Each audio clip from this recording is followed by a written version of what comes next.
Mi nombre es Alma Mederos. Hi, Mrs. Wharton. Hi, Mr. Carroll. I'm Jonathan Flores. I see food being wasted every meal by students, by myself, my family.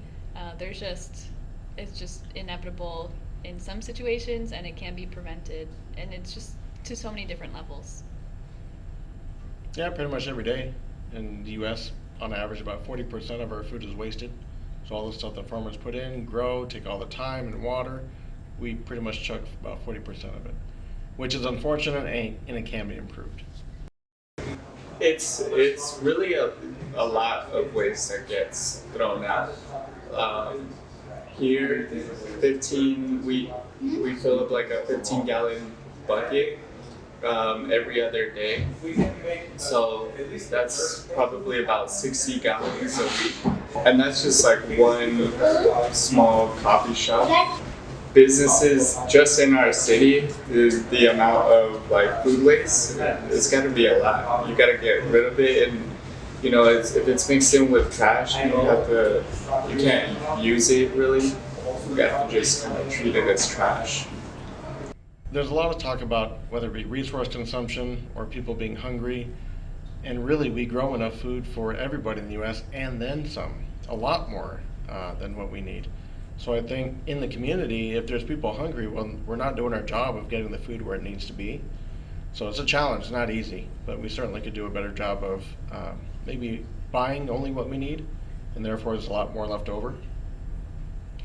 I also think that there's like a perception that should change. The fact that like you go to the grocery store and you're looking for the perfect apple or something, and a lot of times like those are unrealistic expectations, and what's being grown doesn't always meet those standards.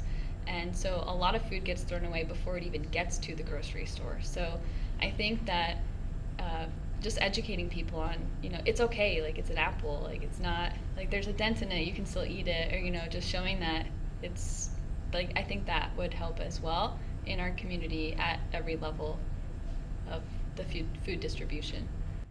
Pues me hace sentir pues mal porque ya que yo he pasado hambres desde niña, cuando era pues allá en mi México, cuando estaba pues sí, obviamente era diferente la vida de allá de acá, pero sí, donde quiera hay necesidad. También aquí hay mucha necesidad y en todo el mundo hay necesidad de comida, hay mucha hambre, entonces no se me hace justo que todos los días se están desperdiciando alimentos. I think that people don't know the impact that they could have on food waste. The fact that like they could, not take too much, or make sure that they eat everything that they take at whether it's a restaurant or the cafeteria, save it for later. I think that people just throw it away without thinking what they could do to be part of the solution. It'll bring it to the forefront. They'll be able to see, oh, the food that I have was grown, processed, made. If I don't eat it, well, I'm just tossing it, I'm part of the problem.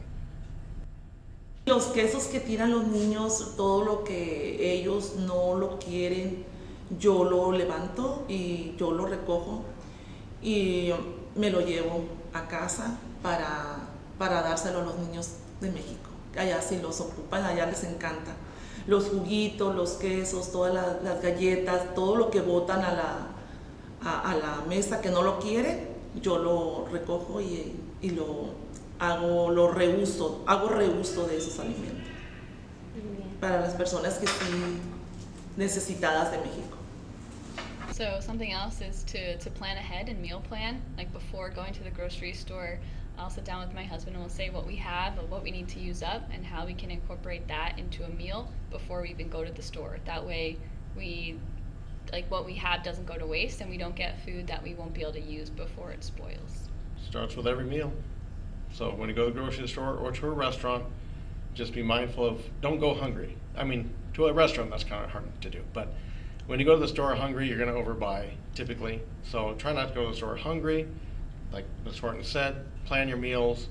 Look at how much am I really going to eat. I have the money to buy more, but I don't need to. So save that money for something else, but buy what you need. Buy what you're going to eat. It's okay to share a plate at a restaurant. Saves you money and you end up eating it all. You don't have to take anything home. And if you are a little hungry at the end, then buy dessert or go home and eat something at home. It's not hard. It takes sacrifice and discipline. So I shouldn't say that. It's not complicated. You just try not to buy more than what you're really going to use. Also, to buy produce in like a short time span, like I know this is a little tough, but it's just a suggestion to get the fresh produce from the grocery store more often than just like once every 2 weeks or so. Like if you want something from the grocery store and you get produce, use it right away. That way it doesn't. So with composting, it shouldn't be our go-to. It should be the last resort, meaning you consume as much. I'm not saying to overeat, but you buy what you need, eat all the food. If there happens to be something that goes bad or something is already bad, you can feed it to an animal. If the animal's not going to eat it, well then the last resort would be composting. That should be. And when you compost it, that's going to just take it from, instead of going to a landfill, we turn it back into good soil. And if you can do that locally, that's best, because it doesn't have to be transported anymore. So you just take it right from your refrigerator to your backyard, make a pile. Here at the school, we're taking it from the cafeteria over to a pile, and we'll create good soil from it. Yeah, the way I see it is that it's kind of like the recycling triangle. The first one is to reduce, then reuse, then recycle. And I see composting the same way as the recycling. First you want to reduce your food waste and try to cut it down, make good choices. And then you get to that reuse, and that's kind of where composting could fit in, because you can cycle it back and put those nutrients back into the earth and to the soil, instead of it going to the landfill where it's just in a pile. Here at the Coldwater, especially all of our food waste gets put into our compost, and then even at home I kind of practice this. So it's really dependent on the individual to take the food scraps from to create a system in their household where they're not throwing away those things, and instead composting it at home. Things that are in the grocery stores themselves, they're not all sold.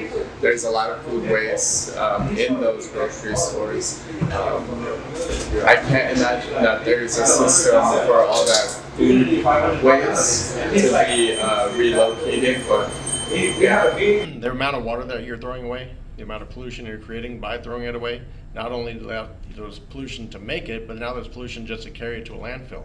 And then on top of that, the pollution that's created by the methane emitted from the landfill, it all piles up, and just from throwing a plate of food away. Our soils are being depleted. This is something that's not talked about very much at all. More so lately, but the amount of nutrients being taken from the soil, our soil not being able to produce what it used to, we're having to leave farms fallow and not use them and move our farms somewhere else, which means you destroy more habitat. So it's a ripple effect, and it's worldwide. This is a worldwide problem, not trying to blow it out of proportion, just simply we may not have the land to grow our food anymore if we continue down this path. We have to utilize every square inch of soil we have that can grow food and keep its ability to grow food. So if you reduce food waste, use less land, less resources. And then if you compost, you put the nutrients back in the soil, which keeps it going to continue the growing season. I think in the long term, food waste can just create an ongoing cycle of negative earth impact. So from a perspective of climate change, if your soil is unhealthy, then it is a ripple that can send other ecosystems into further damage than they already are. We're seeing the effects of this now, and if we don't regenerate the soil, then it's going to be really tough to maintain the amount of food that we'll need to meet the needs of a growing population.